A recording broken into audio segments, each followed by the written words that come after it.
So this one time, I accidentally hurt myself. Actually, it was probably a couple times. There's two specific times where it's the most relevant because I was actively looking to. What's the word? Map out the influence of the force of what injured me. And the easiest time that I could bring up to convey the information is I was hauling a big piece of wood in my, I had it over my shoulder with my right hand, and it was a nice heavy force. I wanted to throw it. I wanted to throw this big piece of wood into the dumpster. So I went to go throw it, and a piece of wood ended up splintering off and catching my middle finger of my right hand as I was throwing it away, and I got a splinter just rammed up in there. It twinged the nerve a little bit. It's still no, the sensation's there. This happened months ago.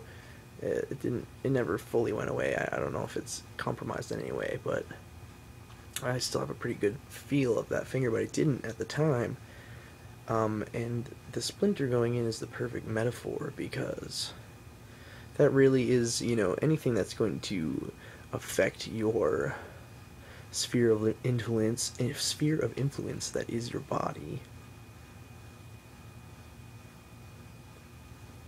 It's going to that force is going to come in and disrupt the shape that the normal human body should be in.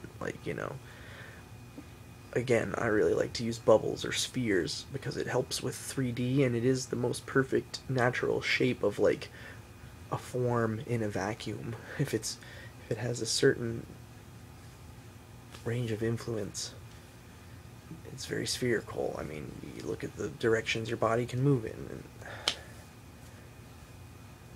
the way the body carries the load of just gravity.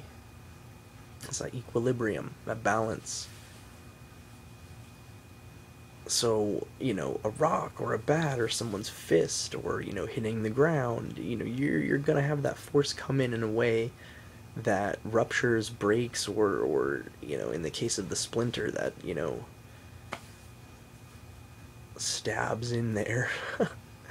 And I did the most counterintuitive thing that most people would never do, and when that splinter was in there, obviously I tried to get it out. I couldn't get the whole thing out, but I started to take my hand and push into it. I started to push against the splinter. I started to stretch into my hand.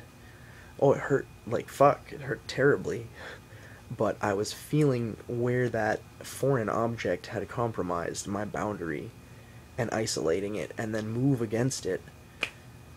And it was very interesting. Did it help the splinter come out faster? I think so.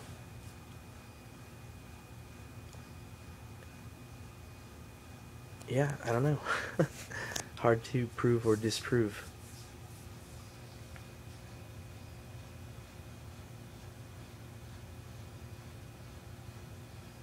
Anyway, the second time that happened, I fell off a skateboard. And this was actually the first time I started playing with this idea. And I had too many things in my hands. I was too distracted. I didn't even get down 2 blocks. I was on the sidewalk. And I just rolled off the front of it, leaned forward, with my left side, started to go down towards the pavement, and smacked the back of my head into a street sign. So I got a really good L shape there between the ground, the sign, and my feet, which were flying out from underneath me. And I cut my head a little bit. There's a little scar there. I wasn't concussed. I sat up with it the whole time. I waited 6 hours. Everything was good. But what I did do during that time was drop into just a relaxed stance and start to do my movement practice and feel my body and the way my body was, and try and also measure that against my breath, but just do a quick body mapping and just feel the way I was all discombobulated. And from that place, I'm moving through just various motions, and what happens next is the recollection of the moment of injury, and to feel into your body where that force was applied to hurt you,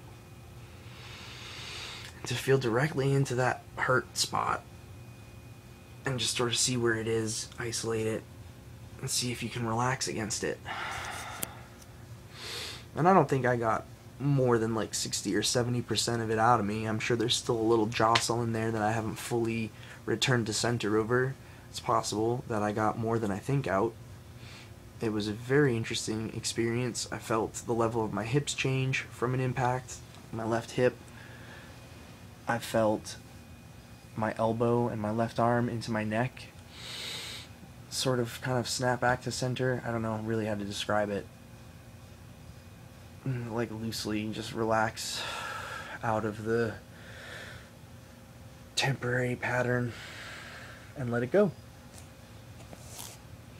And doing that leads you deeper into all the other stuff that's already there. So, you know, take the most recent injury off, maybe there's another one underneath that.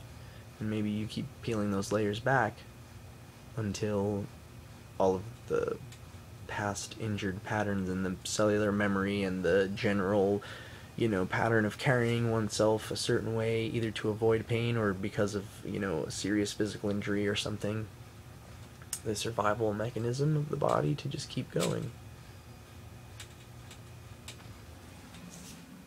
And very interesting that the flame keeps crackling whenever I really get into it. But it's time to blow it out.